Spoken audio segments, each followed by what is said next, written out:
నమస్తే అండి. Welcome to సనాతన స్టోరీస్. అందరికీ ముందుగా స్నేహితుల దినోత్సవ శుభాకాంక్షలు.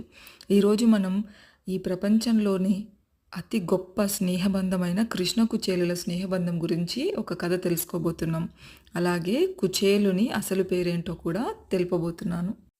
కృష్ణ కుచేల స్నేహం లోకానికి ఆదర్శం. స్నేహానికి పేద ధనిక భేదం లేదని ఈ కథ చాటుతుంది. కృష్ణ కుచేలుల స్నేహం ఎంత ప్రాణప్రదమో అంత పవిత్రం కూడా. అది విడదీయరానిది. వారి నడుమ స్వార్థానికి తోవుండదు. అడిగిన తరువాతే ఇచ్చేవారు సామాన్యులు, అడగకుండా ఇచ్చేవారు గొప్పవారు. కృష్ణుడిది అంతటి గొప్ప స్నేహం. కుచేలుని నిర్మల మనసు తెలిసిన నేస్తం ఆ పరంధాముడు.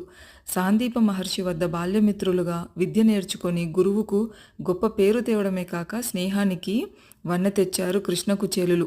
కుచేలుని అసలు పేరు సుధామ. కుత్సితః చేలః కుచేలః. ఆయన చినిగిన బట్టలు గలవాడు. కటిక పేదరికం. విద్య ముగిశాక గృహస్థుడైనాడు. గుణవతి, శీలవతి, అనుకూలవతి అయిన భార్య లభించింది. సంతానానికి కొదవలేదు. కానీ దారిద్రానికి ఆకలి ఎక్కువ కదా. అంత పెద్ద కుటుంబాన్ని పోషించుకోలేని దుర్భర పరిస్థితి.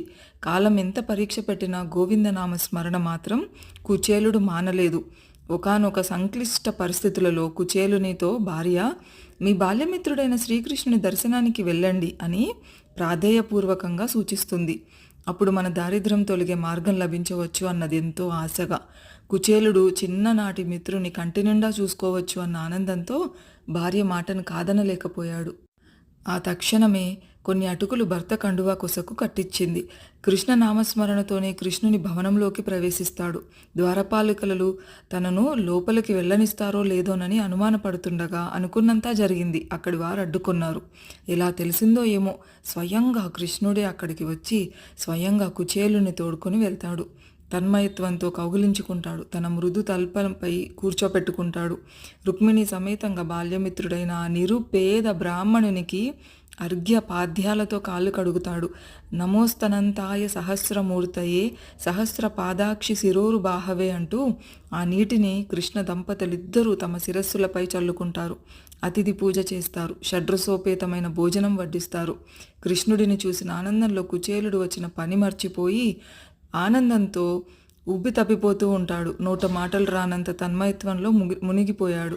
స్నేహభక్తిలో పరాకాష్ఠ తప్ప మరేది కోరుకొని నిష్కామయోగి కుచేలుడు. నోరు తెరిచి ఏమీ అడగకున్నా అన్నీ తెలిసిన పరంధాముడు మిత్రునికి ఎంత వైభవం ఇవ్వాలో అంతా ఇచ్చాడు. కుచేలుడు ఇల్లు చేరేసరికి అతని పూరి గుడిసె స్థానంలో పెద్ద భవనం వెలిసింది. అది ఆ కృష్ణలీల. ఈ స్టోరీ కనుక మీకు నచ్చినట్లయితే లైక్ చేయండి. సర్వే జన సుఖినో భవంతు. జై శ్రీకృష్ణ.